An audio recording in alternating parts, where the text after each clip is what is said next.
इस सेशन में हम एक एग्जाम्पल करेंगे जिसमें किसी एक नॉन सीरियल स्केड्यूल एस के लिए हमको precedence graph, acyclic precedence graph बना करके दिया गया है।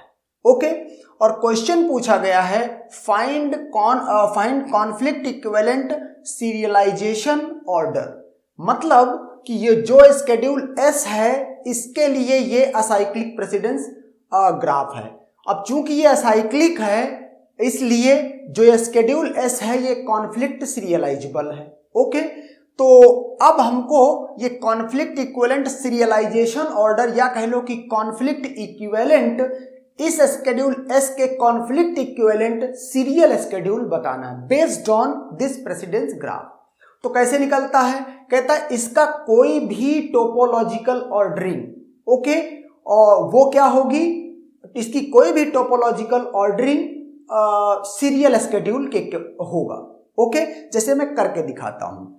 हमारे पास जो ग्राफ है वो क्या है, मींस जो असाइक्लिक प्रेसिडेंस ग्राफ है वो है T1, T2, okay, T4 and then T6, T3 and then T5। Okay,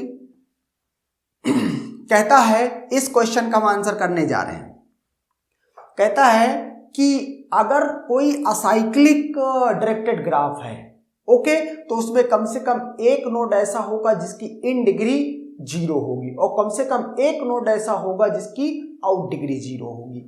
तो मैं क्या करता हूं, अगर आप देखो तो T1 एक ऐसा नोड है जिसकी इन डिग्री क्या है, इन डिग्री इसकी 0 है, कोई एज इनकमिंग नहीं हो रही है इस पे। ओके, कोई एज इनकमिंग नहीं हो रही है। और अगर इस T6 को देखो तो इसमें ये क्या है, इस नोड की आउट डिग्री क्या है, 0। ओके, अब हम क्या करेंगे, कॉन्सेप्ट ये है कि जिस नोड की इन डिग्री 0 है उसको डिलीट कर दो। ओके, और ये टोपोलॉजिकल ऑर्डरिंग में लिखना स्टार्ट कर दो, टोपोलॉजिकल ऑर्डरिंग।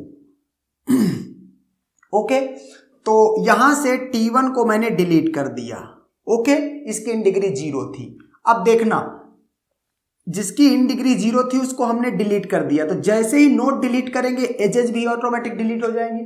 अब कहता है जिस नोड की इन डिग्री 0 है, अब उसको डिलीट करो, उसको यहां लिख दो। तो T2 या T3 दोनों की इन डिग्री 0 है, मुझे एक ऑर्डर देना है, तो मैं किसी एक को, लेट कि मैं T2 को डिलीट कर दे रहा हूं। ओके, जैसे ये डिलीट करूंगा उसकी एज भी डिलीट हो जाएगी। फिर से देखो यहां पर T4 और T3 दो नोड है जिसकी इन डिग्री 0 है, किसी एक ऐसे नोड की जिसकी इन डिग्री 0 है डिलीट कर दो यहां से और उसको यहां लिख दो। सपोज करो मैंने T3 को लिख दिया यहां पर। ओके, फिर से चेक करो कि इन डिग्री किस नोड की 0 है, जिसकी 0 है इन डिग्री उसको यहां लिख दो। ओके, लेट मैंने T4 को लिख दिया। ओके, और इसको यहां से हटा दिया।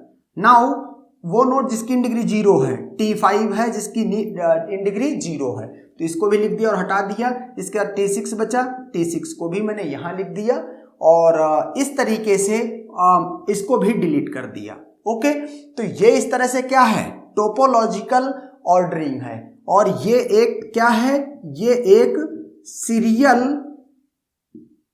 स्केड्यूल है। ओके, क्या है serial schedule, T1 followed by T2 followed by T3 followed by T4 followed by T5 followed by T6। Okay, तो इस क्वेश्चन का आपका आंसर ये हो गया। दूसरा क्या है, all possible conflict equivalent serial schedules. इसका मतलब क्या है, इस तरह के जितने भी सीरियल स्केड्यूल्स हैं जिसके कॉन्फ्लिक्ट इक्विवेलेंट है ये स्केड्यूल एस, वो उनका नंबर बताना है।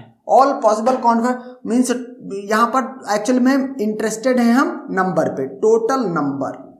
ओके, तो अब उसको कैसे कंप्यूट किया जाए, तो उसको कंप्यूट करने का तरीका भी देख लेते हैं।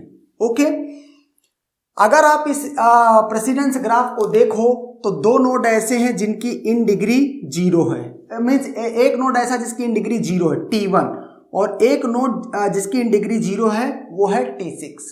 ओके, इन दोनों की पोजीशन को आप क्या करो, फिक्स कर दो, ये बिगिनिंग में और ये एंड में, ये हमेशा ऐसा होगा।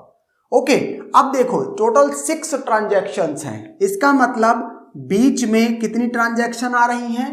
बीच में 4 ट्रांजैक्शन आ रही हैं। ओके, और वो ट्रांजैक्शन 4 क्या हैं? T2, T4, T3, T5।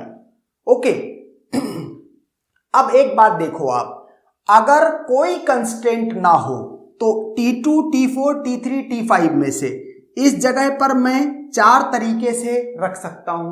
Means total possible arrangement सब निकालने हैं T2, T4, T3, T5 के।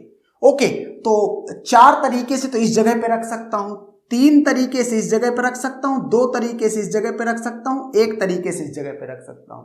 ओके, 4 इस जगह क्यों? क्योंकि 4 ट्रांजैक्शन। 3 क्यों? क्योंकि 1 इस जगह रख दी तो 3 ही बची हैं, तो 3 तरीके से इस जगह पे 3 ट्रांजैक्शन किसी को बारी बारी से रख सकता हूं। चूंकि 2 यूज हो गई तो 2 ही तरीके से रख सकता हूं, चूंकि 3 यूज हो गई तो इस जगह पे 1 ही रख सकता हूं। ओके, तो इस तरीके से आपने देखा क्या T1, T6 फिक्स हैं, और ये क्या है? ये एक तरह से 4 फैक्टोरियल है। 4, 3, 2, 1, इसका मतलब क्या है? 4 फैक्टोरियल। लेकिन एक कंस्ट्रेंट है, वो भी बहुत बड़ी। क्या कंस्ट्रेंट है? कि ये प्रेसिडेंस ग्राफ क्या दिखाता है? ये प्रेसिडेंस ग्राफ ये दिखाता है कि कोई भी पॉसिबल सीरियल स्केड्यूल हो उसमें T2 हमेशा T4 से पहले आ रहा है, यहां पर T3 हमेशा T5 से पहले आ रहा है। ये कंस्ट्रेंट आपको इन्फोर्स करनी पड़ेगी। ऐसा नहीं है कि रैंडम यहां पर आप ये कर देंगे। तो यहां देखो ये 2 इंस्ट्रक्शन का, 2 ट्रांजैक्शन का पेयर है। T2 T4 से पहले आ रही है। ओके, T2 T4 से पहले आ रही है और T3 T5 से पहले आ रही है। तो हम क्या करेंगे? टोटल 4 फैक्टोरियल तो ये बन रहे थे, और जो ये 2 इनके पेयर की वजह से गड़बड़ हो रहा है, इसमें से वो वाले क्या कर दें? हटा दें। तो यहां पर 2 फैक्टोरियल मल्टीप्लाइड बाई 2 फैक्टोरियल, तो 4, 3, 2, 1। Okay, divide by 2 into 2। तो यहां से तो इस तरह से ये 6 क्या आ रहे हैं? 6 total conflict equivalent serial schedules होंगे। ओके, मैंने तो ये 6 नंबर में निकाल दिया है। आप चाहो तो डिलीशन वाला तरीका, इन डिग्री जिस नोड की 0 हो उसको डिलीशन, कंटिन्यूअस डिलीशन करते जाओ जब तक एक भी नोड ना बचे उसमें। ओके, ये 6 आप लिख भी सकते हो। Okay, and that's done.